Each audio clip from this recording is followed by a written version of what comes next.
First off, I'm not wearing any pants. Second, I got a water cooler for my office, so. And third, I haven't made a video in a while, so let's get to it.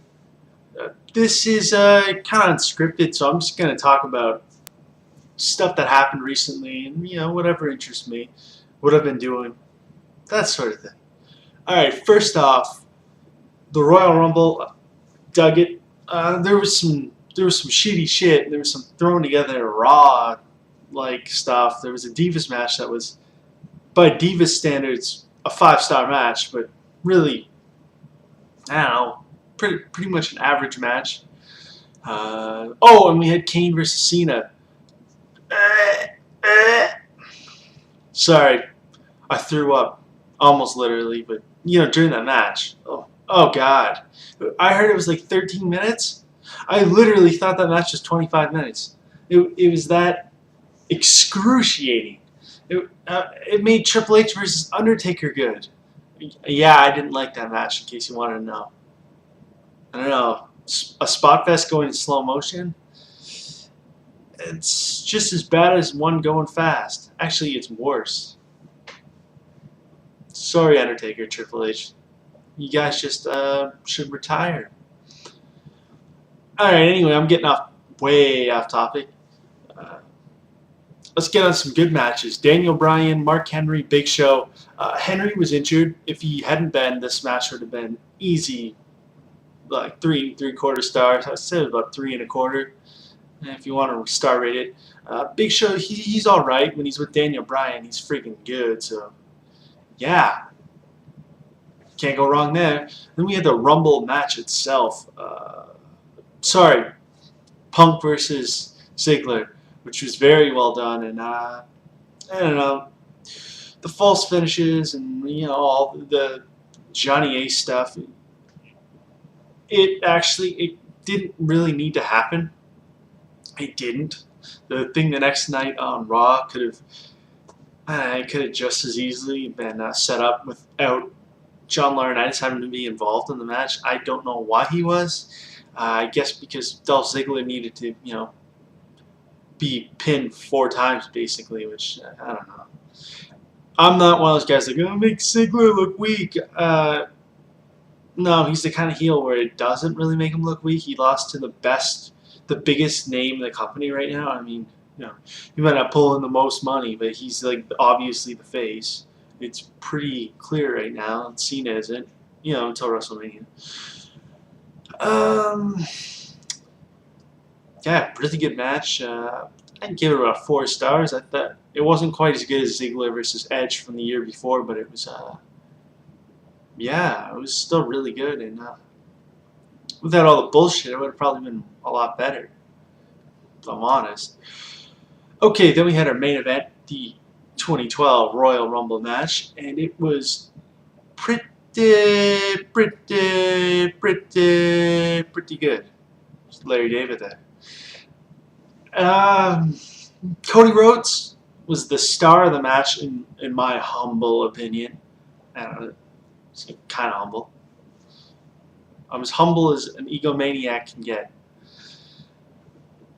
Yeah, the match was really good. Cody was great. The Miz starting at number 1 and lasting as long as he did, just I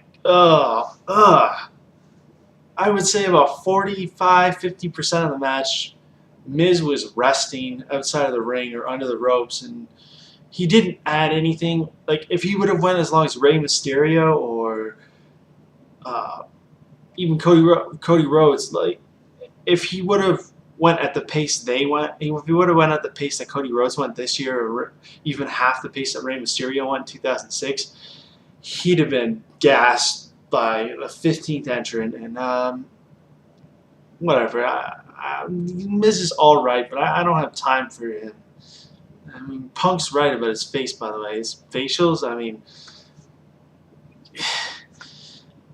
my mom's dog, about this big, is like 3 times as intimidating as Miz with her growling. So, yeah, Miz, go to Japan, learn how to be tough. Seriously. Ugh.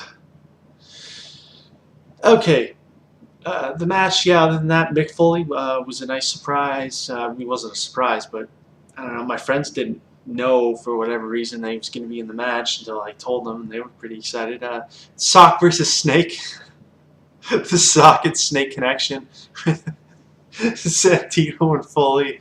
It was really funny, and a lot of comedy in the match, and they cut the comedy out towards the end, and it worked quite well. Came down to Sheamus and Jericho. Everyone knows this. If I'm spoiling this for anyone, I kind of feel bad on one hand, but on the other, you should fucking have watched it, or at least read the results by now. I ordered it, by the way. It was a little expensive, but I had some chip in, so it's a fair price.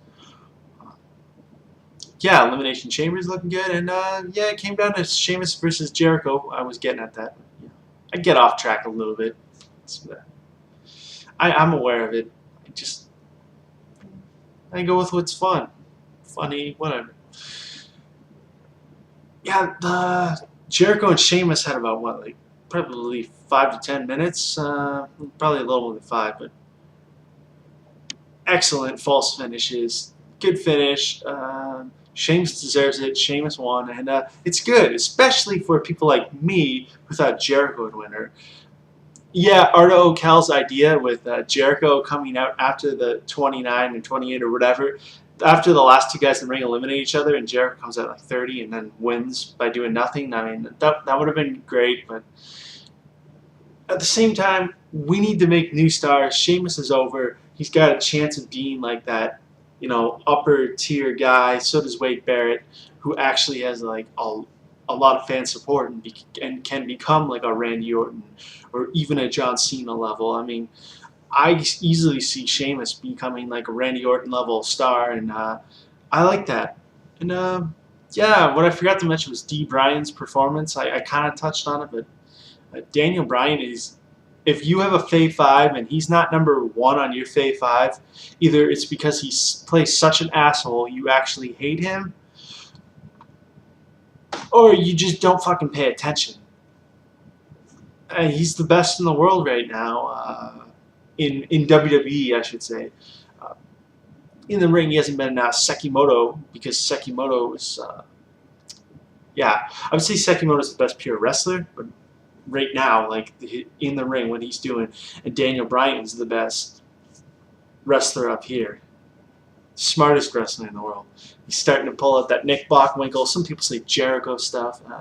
You know, throws a few big, intimidating words in there, and the fans are just like, "Woo!" He says vegan, and people act like he's. It's like he showed up at a church and went, "Fuck Jesus" or something. Yeah, guys. Vegan. I'm not too far off. I mean, I'll get there. I'll get there.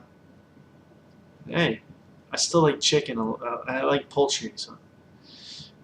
But I can live on tofurkey and all that good stuff, some rice and curry.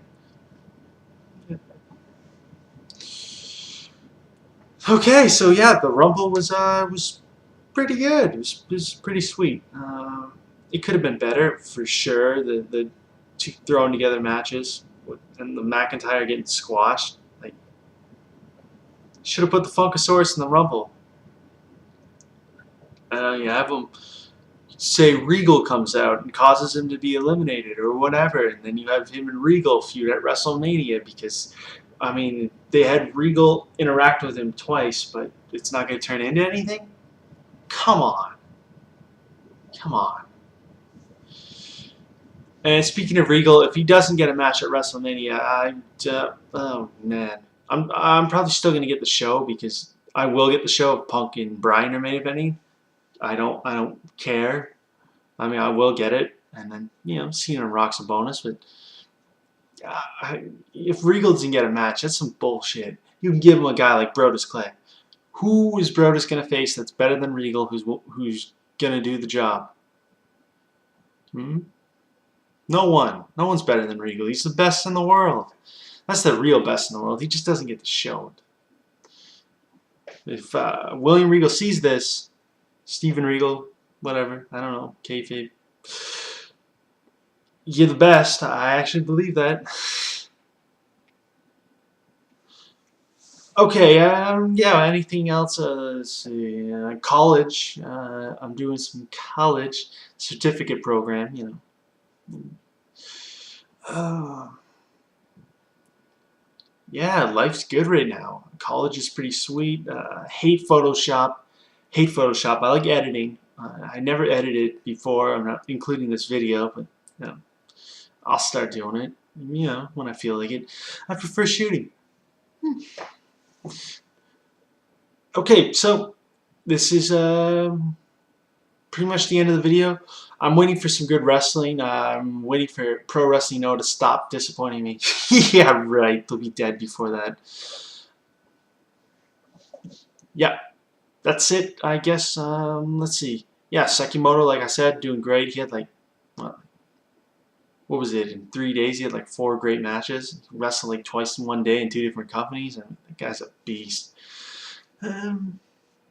Video's over. See you later, folks.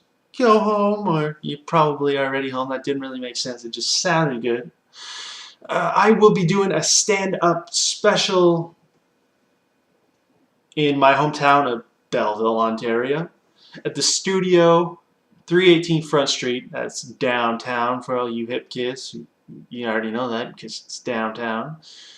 Land of the crackheads and good musicians, surprisingly.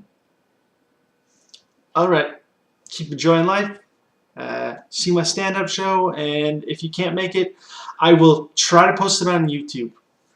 If I can get a camera crew or just audio. It might just be audio. My facial expressions, I know they're a big part. Very expressive face. I don't know. Probably too expressive to be an actor. And yeah, keep on keeping on, and if you can find something in life that you love, you know, do it. I'm all for that. I mean, I kind of hate people, but on the other hand, I love to see people succeed. And I've been learning to be more grateful and thankful, and I'm very thankful to you people. And for you waiting this long for me to release another video, I mean, I've been getting more subscribers by being absent. So I guess absence, you know, makes the heart grow fonder, and you know, also my heart. You know.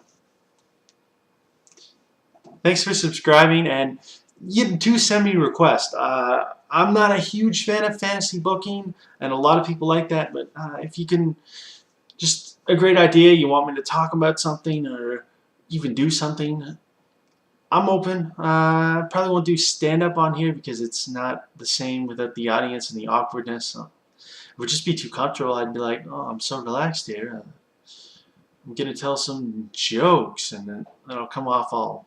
Yeah. Ugh. So, adios, peace, ciao, sayonara, auf Wiedersehen. Alright guys, I'm out. See you. Yeah.